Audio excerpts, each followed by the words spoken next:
The Q8 Bookstore opens its arms to offer book clubs and non-profits a place to converse and share in their joint passions free of charge. A donated space by Beit Lothan, the bookstore recently held a cross-cultural Diwaniya where a group gathered to share in a discussion on local taboos.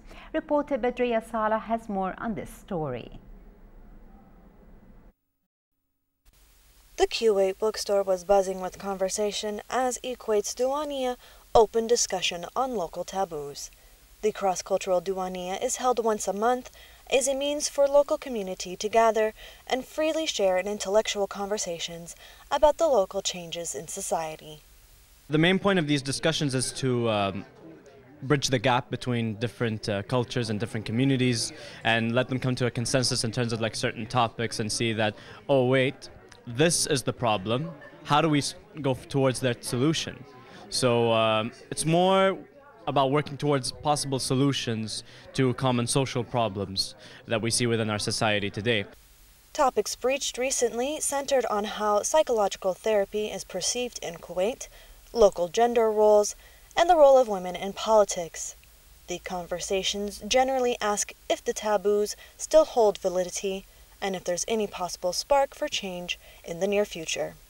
I think that we have a long ways to go, but we're sort of taking a step in the right direction. There are a lot more people that I see having really fresh conversations in Kuwait, talking about things that are very exciting and socially very positive, very progressive. And I think because it opens the door to other interesting topics, and it just gives you a sort of a good all-around view of what's going on in Kuwait and what's going on basically in the society that we're in. At some point we have to break out of the circle of just going to restaurants and going shopping and talking about food, talking about clothes, and we actually need to talk about something a little bit more concrete.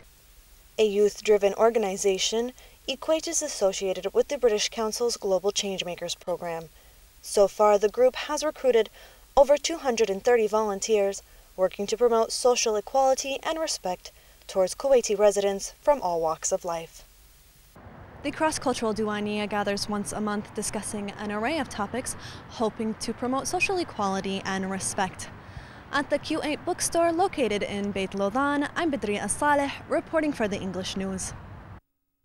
In our final item tonight, trading ended today on a mixed board with the weight index reaching 457.76 points with a slip of 0.79 points. The price index also came to 7,837.13 points, and that's with a fall of 37.89 points, and the KSX 15 to 1,079.13 points, and that's up with 2.54 points. Trades came to 6,405 transactions worth about 31 million Kuwaiti dinars, with around 267 million shares changing hands. For a chance to see our reports again, please visit our YouTube channel at MOI Kuwait News. Well, with that, we conclude our news bulletin. Thank you for joining us. Have a pleasant time. I'm Mom Power. Before we go, we remind you once again of our main top stories. Have a pleasant time and good night. The 7th meeting of Speakers of the GCC's Parliaments and Shura Councils concludes its sessions. The Council of Ministers congratulates His Highness the Emir on the success of the 3rd Africa-Arab Summit recently held in Kuwait. UN Secretary-General Ban Ki-moon announces that Syria's government and opposition will for the first time attend peace talks in Geneva on the 22nd of January. And Iranians embrace nuclear deal with great relief while reactions vary among other countries.